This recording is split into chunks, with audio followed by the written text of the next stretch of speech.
Halo semuanya, kali ini saya ingin membahas mengenai eh, tentang pertanyaan-pertanyaan yang muncul pada saat ujian komprehensif. Nah, jadi saya melakukan ujian komprehensif ini pada tahun 2020, di mana ujian yang saya lakukan ini adalah dilaksanakan secara daring. Nah, jadi setelah saya melalui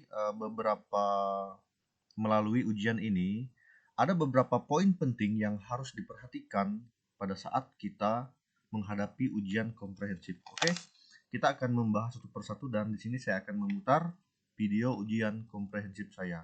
Nah, jadi mungkin sebelumnya perlu diketahui ya bahwa untuk pertanyaan ini mungkin tidak semua akan sama persis seperti yang saya dapatkan, tapi dari sini Bapak Ibu semua bisa mendapatkan gambaran kira-kira apa saja sih pertanyaan-pertanyaan yang akan muncul pada saat kita menghadapi ujian komprehensif nanti. Oke, mari kita mulai.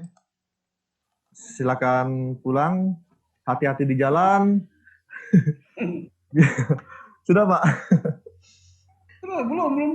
Ya, hati-hati di jalan.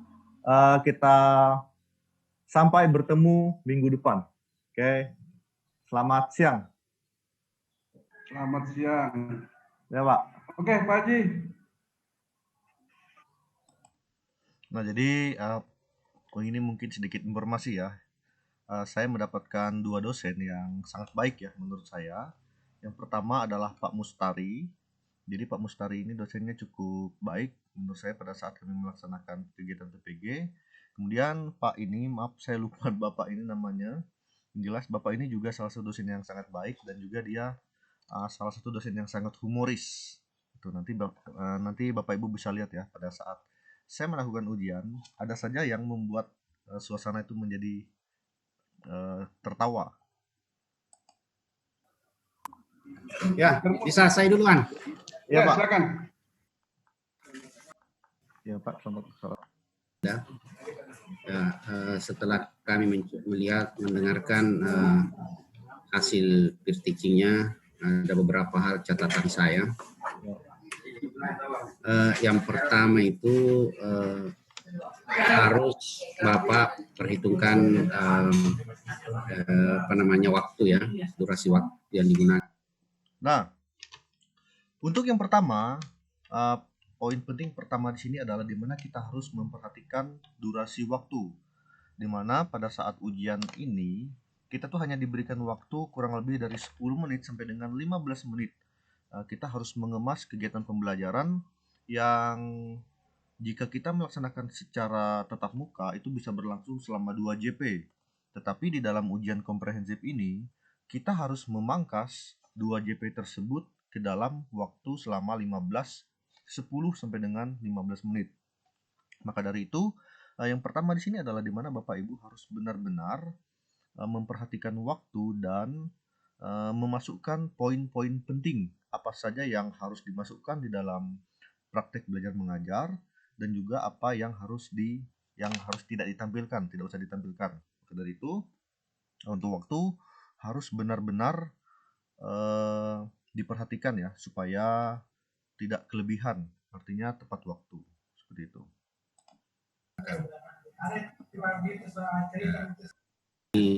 Latihan daring ya,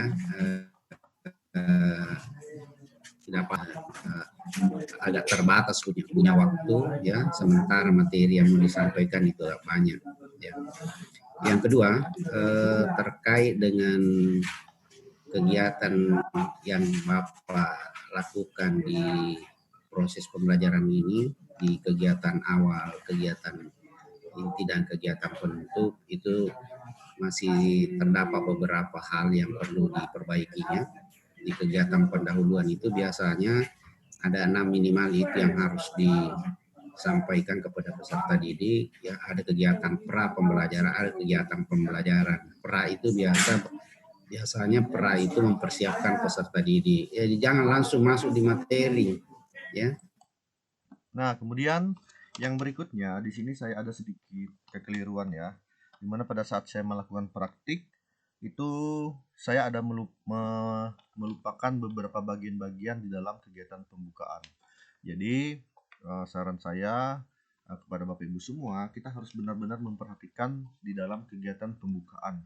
Kita tahu bahwa di dalam pembukaan itu salam, sapa, kemudian berdoa, kemudian menyampaikan tujuan pembelajaran, kegiatan apersepsi, itu jangan sampai terlewatkan.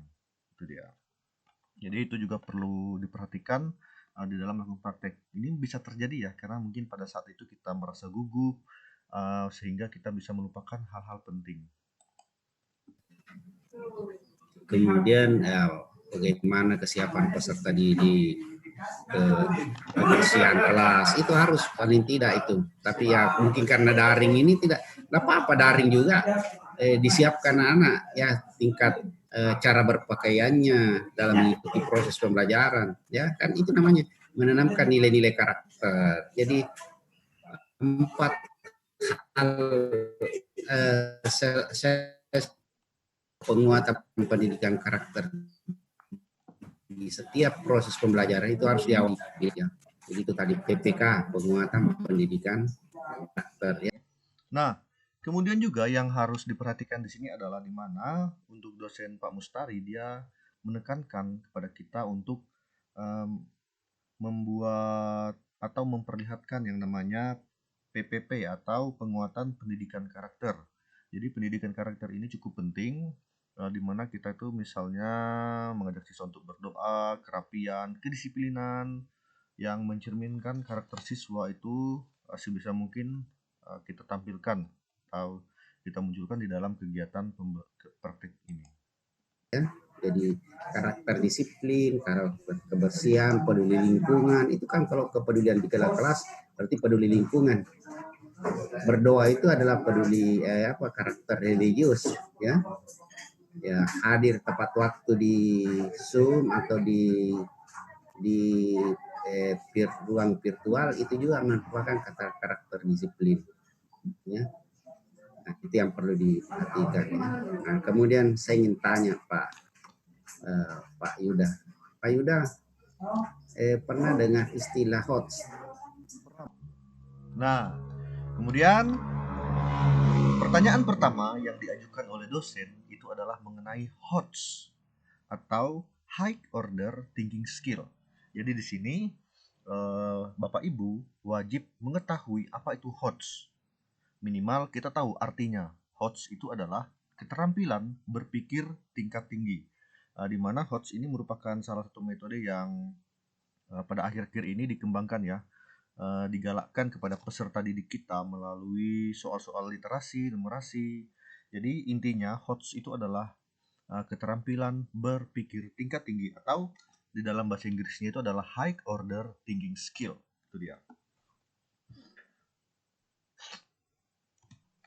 HOTS. Iya Pak, pernah. Ya. Itu Order thinking skill. apa maksudnya di situ? Itu Pak untuk membuat siswa itu berpikir kritis, Apa berpikir tingkat tinggi. Di situ.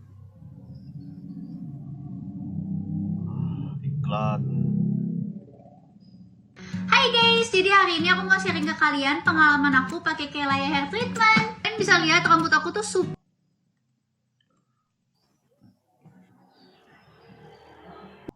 Tingkat tinggi. Pembelajaran itu berpikir tingkat tinggi ya. Iya Pak. Ya, jadi bukan. Jadi ada dua di situ. Pembelajarannya host dan penilaiannya host ya. Jadi selain pembelajaran, proses juga penilaian ya, instrumen itu penilaian ketika kita menguji itu juga harus host ya. Iya Pak. Ya.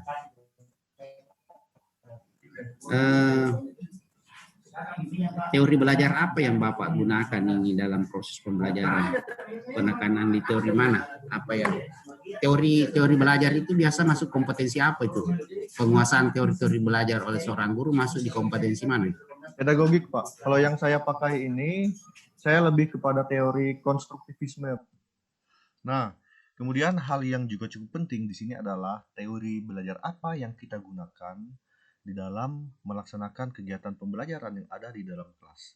hal ini juga merupakan salah satu poin penting yang ditekankan oleh para dosen, di mana pada saat kita melakukan kegiatan pembelajaran di dalam kelas, kita harus menggunakan salah satu teori-teori yang banyak dikemukakan oleh para ahli ya. Nah, mari kita lihat. Ada beberapa teori yang cukup, bisa dibilang cukup umum ya, cukup sering digunakan. Di sini saya tidak akan membahas secara panjang lebar, tapi secara garis besarnya saja. Jadi silahkan nanti sebelum melakukan praktek, Bapak Ibu harus sudah menyiapkan teori yang ingin Bapak Ibu pakai untuk kegiatan pembelajaran. Ada yang disebut dengan teori belajar behavioristik. Nah, jadi untuk teori belajar behavioristik di sini lebih menekankan kepada perilaku siswa. Ingat, kalau behavioristik itu adalah menekankan pada perilaku siswa. Kemudian teori belajar kognitif ini adalah teori belajar yang menekankan pada keterampilan berpikir siswa. Kemudian teori belajar konstruktivisme ini adalah teori belajar yang menekankan pada membangun pemikiran. Ini ada penjelasannya. Itu intinya adalah membangun, mengkonstruksikan, membangun. Kemudian ada juga teori belajar humanistik, yaitu yang memanusiakan manusia. Nah, jadi kita harus memilih salah satu dari 4 teori yang paling umum digunakan ya. Jadi silakan Bapak Ibu memilih teori mana yang ingin digunakan. Nah, kalau untuk saya pribadi, saya memilih teori konstruktivisme, di mana teori ini adalah membangun pemikiran siswa dari sesuatu yang sederhana menjadi sesuatu yang kompleks. Tuh. Jadi pada saat dosen bertanya teori apa yang digunakan, kita paham dan langsung menjawab, yaitu teori belajar konstruktivisme. Kemudian nanti pasti akan ditanyakan apa yang menjadi kelebihan dan kekurangan. Jadi di sini juga selain memilih teori, kita harus mempersiapkan atau mengetahui lah apa yang menjadi kekurangan teori tersebut dan apa yang menjadi kelebihan teori tersebut. Kita lanjutkan. Pak, di mana itu kan menuntut siswa itu secara bangun ya. Ya, mandiri. Nah, ya. Kan Jadi harus dipahami bahwa ketika kita mengajar ada teori-teori yang harus dipahami, diterapkan di dalam proses pembelajaran kita, ya. Jadi guru itu harus betul memahami, jadi masuk dalam kompetensi pedagogik. Kalau TPACK-nya apa? Nah, TPACK.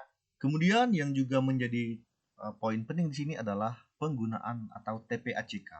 Apa itu TPACK? Nah, jadi TPACK ini adalah, ini dia, Technological Pedagogical Content Knowledge. Jadi TPACK itu merupakan pembelajaran yang menggunakan penerapan gabungan sistem pendidikan yang mengedepankan teknologi dan aplikasi konten tertentu dalam pembelajaran. Nah, apabila dosennya bertanya, apakah Bapak menggunakan TPACK? Kalau kita melaksanakan secara daring, otomatis itu kita sudah menggunakan yang namanya TPACK. Salah satunya adalah di mana kita menggunakan Zoom, Google Classroom, kemudian Zoom Meet, itu sudah termasuk di dalam penggunaan teknologi. Jadi kalau misalnya ditanya di mana letak TPACK-nya, katakan saja bahwa di mana pada saat kita menggunakan media Zoom, kemudian PowerPoint, itu juga termasuk dalam TPACK. TPACK-nya itu Pak untuk teknologi yang 4.0 itu Pak. Kalau yang saya tampilkan tadi misalnya seperti Google Classroom, terus Google Form, via Zoom itu kan sudah menunjukkan TPACK-nya Pak. Ya, betul. Jadi proses pembelajarannya itu harus berbasis teknologi ya, pedagogiknya teknologi. Ya, itu kan tadi sudah ditampilkan oleh Pak Yuda ya. Sudah Pak. Ya. Yang terakhir Pak Yuda, kalau saya di mana titik perubahan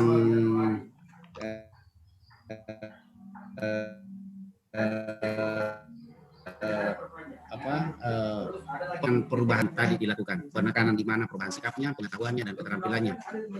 Ya Pak, bisa pada diulangi saat Pak. Kapan dia mencoba coba melihat ada ini penekanan saya perubahan sikap, ini pengetahuan, ini keterampilan. Gimana?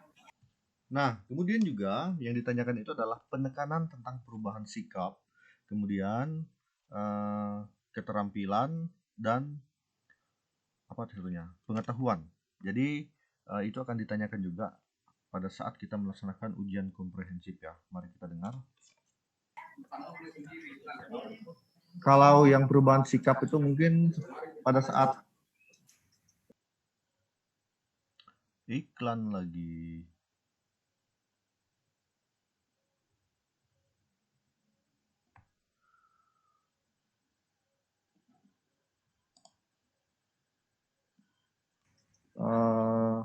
awal Pak, misalnya pada saat mereka berdoa, sikapnya seperti apa, seperti itu. Kemudian untuk Enggak, di dalam kegiatan pembelajaran. Ya, oke lah berdoa, apalagi kemudian dari segi terkait materi. pada saat mereka melakukan diskusi itu Pak, mungkin seperti itu. Ya, sikap di situ kerjasama ya. Ya, kerjasama. Kemudian pada saat mereka mengerjakan tugas kan, apakah mereka jujur atau tidak, seperti itu. Kalau keterampilan? Keterampilannya tadi pada saat mereka mempresentasikan hasilnya Pak, mempresentasikan hasil diskusi mereka. Jadi kan kita bisa melihat keterampilan berkomunikasi. Misalnya peserta tadi itu terampil menggunakan medianya ya, terampil di dalam hal penggunaan media, terampil dalam berdiskusi dan sebagainya.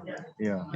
Jadi saya kira pertanyaan-pertanyaan inilah yang sesungguhnya menjadi perhatian juga buat Pak Yuda. Jadi saya bertanya ini terkait dengan yang seharusnya dilakukan oleh guru itu seperti itu pertanyaan ya. Jadi apa yang saya tanyakan itulah menjadi perhatian bagi guru untuk bisa dilaksanakan dengan baik di dalam proses pembelajaran. Ya, baik Pak Ridwan, mungkin Pak Ridwan akan menyelesaikan secara detail pertanyaan-pertanyaannya lagi, kemudian Pak Ridwan yang sendiri langsung menutup kegiatan. Terima kasih Pak.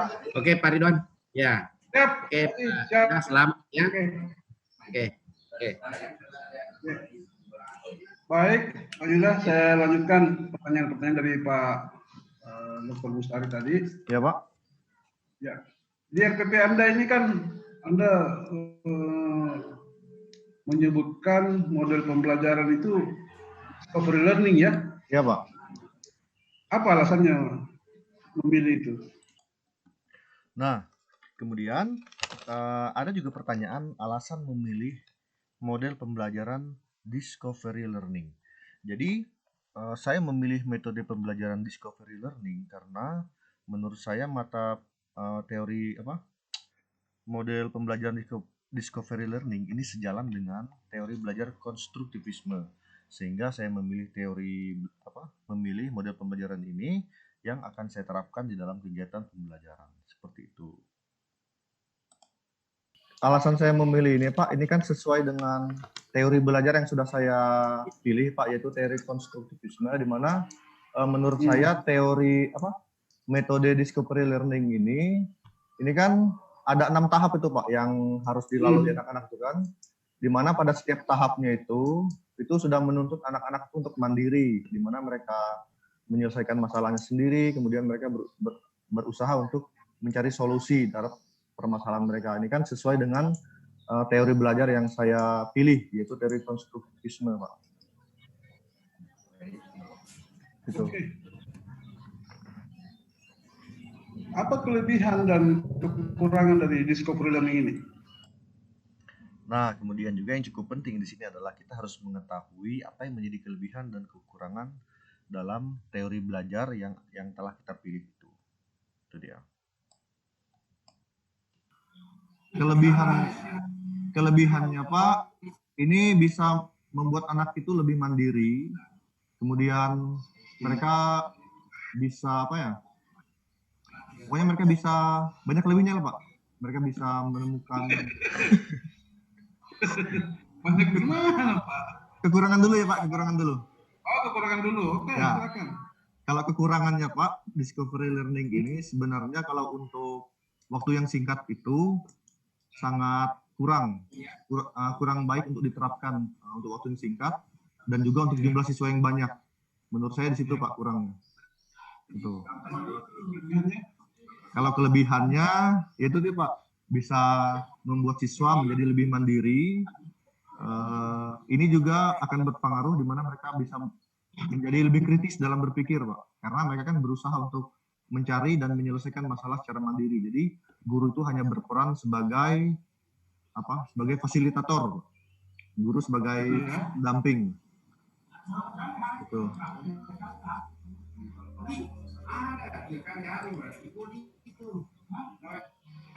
Terus dari segi jenisnya kan ini sebenarnya discovery learning itu ada dua jenisnya atau dua bentuk.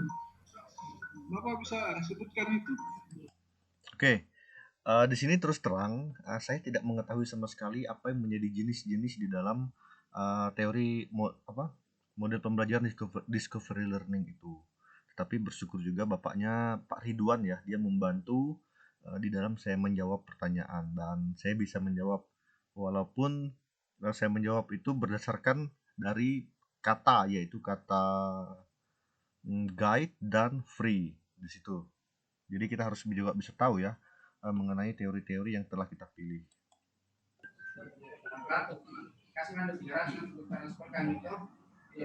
Maksudnya Pak gimana Pak? Ada dua jenis discovery learning itu. Jenis satu bentuknya ada dua. Ya? Bisa Anda sebutkan dua-duanya?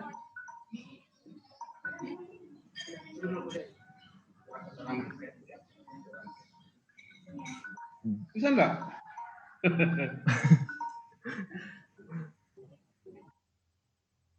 Iklan lagi.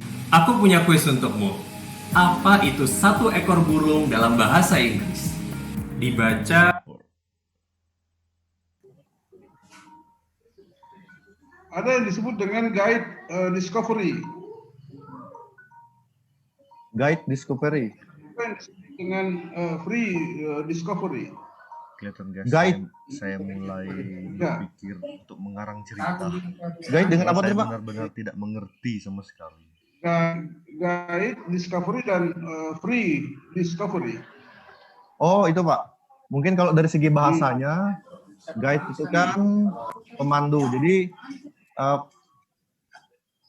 pembelajaran yang dipandu Pak, dipandu guru. Kemudian satunya dia bebas. Itu Pak. dari makna guide dan free ya? Iya Pak. Kalau yang free itu kan berarti kalau guide itu dia lebih terarah Pak. Oleh guru, ya. Jadi di guide discovery itu guru di situ berfungsi membimbing, ya, memberikan arahan apa-apa aktivitas yang harus dilakukan oleh siswa. Sementara kalau free discovery, di situ siswa sendiri yang secara mandiri atau bebas melakukan proses penemuan apa yang ditugaskan oleh seorang guru. Iya Pak. Berarti punya saya tadi lebih kepada guide Pak. Guide discovery. Ya. Ya. Tadi yang Bapak sampaikan itu arahnya lebih banyak ke guide ya. Iya. Karena guru menuntun, memberikan bimbingan, arahan, langkah-langkah apa yang akan dilakukan oleh guru. Iya Pak. Oke. Selanjutnya Bapak jelaskan apa itu critical thinking. Critical thinking itu berpikir kritis Pak. Berpikir kritis. Ya. Apa itu? Jadi berpikir berbeda dari berpikir yang biasa. Intinya anak-anak itu dituntut untuk berpikir lebih bisa mengkritisi sesuatu. Apanya mau dikritisi? Bagaimana bentuknya itu? Untuk melihat bahwa siswa ini sudah memiliki kemampuan berpikir kritis. Misalnya kan guru harus melihat itu. Ya, misalkan dari segi mengamati gambar tadi Pak. Dari segi mengamati gambar, misalnya saya ambil contoh ada 2 gambar. Nah, nanti saya meminta kepada anak tersebut untuk membandingkan kedua gambar tersebut Pak. Misalkan ada suku bangsa kan. Saya ambil contoh karena di tempat saya kan mayoritas suku Jawa dan suku Dayak. Kan? Jadi nanti diminta anak-anak itu untuk membuat sebuah pertanyaan mengenai kedua suku bangsa tersebut kan. Misalnya, kenapa sih kok bisa ada perbedaan yang sangat besar antara kebudayaan suku Dayak dan suku Jawa? Itu kan sudah membuat anak-anak berpikir, Pak. Gitu ya. Ya, berpikir. Kemudian apa lagi? Satu, creativity thinking gimana itu? Creative thinking itu Berpikir. itu kan setelah saya tadi menayangkan gambar untuk meminta mereka berpikir mengenai dua gambar tadi, itu kita lihat bagaimana cara mereka untuk berpikirnya, Pak, berkreatif dalam Ya, berpikir. apa yang paling inti di situ? Hmm?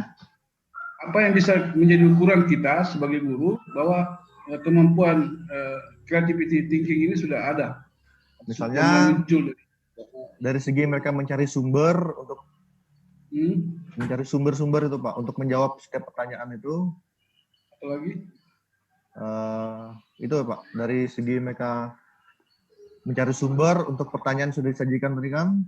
Kemudian dari segi mereka mengungkapkan juga bisa, Pak, mungkin. Iya. Ya, Apa lagi? mengungkapkan apa yang mereka pikirkan itu, Pak, yang mereka pikir. Kemudian mereka ungkapkan secara kreatif lah, seperti itu. Apa sih yang paling penting kita bisa melihat bahwa siswa ini sudah mempunyai kemampuan berpikir kreatif itu. Saya mencari clue-nya aja. Poin penting dari itu ya, Pak. Ya. Mungkin pada saat mereka itu, Pak, yang menjawab pertanyaan tentang dua gambar tadi, dua gambar itu. Bagaimana mereka menjawab? Mereka bisa membandingkan kedua gambar itu, Pak. Iklan lagi. Amazon Web Services Powers. Lebih banyak cara untuk belajar. Pelanggan yang lebih puas. Hasil dari perbandingan itu bagaimana? Kan tadi kan saya sampaikan ada dua gambar kan, Pak, misalnya gambar suku Jawa. Mereka tidak terlalu luas, Pak. Jadi mungkin faktor yang menyebabkan perbedaan suku bangsa itu, Pak. Kemudian di tujuannya bisa juga, Pak, di tujuannya. Oke, jadi itu adalah gambaran singkat ya mengenai kegiatan ujian komprehensif dan juga pertanyaan-pertanyaannya. Saya berusaha untuk menjelaskan sedikit, mungkin tidak banyak. Jadi silahkan pada saat kita sebelum mempersiapkan ujian, itu betul-betul yang pertama yang harus kita perhatikan sini adalah TPACK, kemudian kita harus memahami apa itu HOTS, dan kemudian kita juga harus memilih teori belajar apa yang akan kita gunakan di dalam kegiatan pembelajaran, kemudian kelebihan dan kekurangannya juga, kemudian model pembelajaran apa yang akan kita gunakan di dalam kegiatan pembelajaran, kemudian yang juga akan lebih ditekankan di sini adalah di mana letak HOTS yang ada di dalam RPP kita. Kita harus mampu menunjukkan di kegiatan pendahuluannya apa, kemudian apakah ada di tujuan, apakah ada di materi, itu. Jadi kita harus benar-benar memperhatikan pada HOTS tersebut. Kemudian juga yang harus kita pahami di sini adalah apa itu berpikir kritis atau critical thinking, kemudian apa itu berpikir kreatif atau creative thinking. Itu juga kita harus bisa memahami apa yang dimaksud dengan kedua tersebut. Nah, jadi mungkin itulah sedikit gambaran singkat mengenai ujian komprehensif. Saya doakan semoga Bapak Ibu sukses di dalam mengikuti kegiatan ujian komprehensif dan bisa lulus dan mendapatkan sertifikat. Amin. Selamat ngapain aja.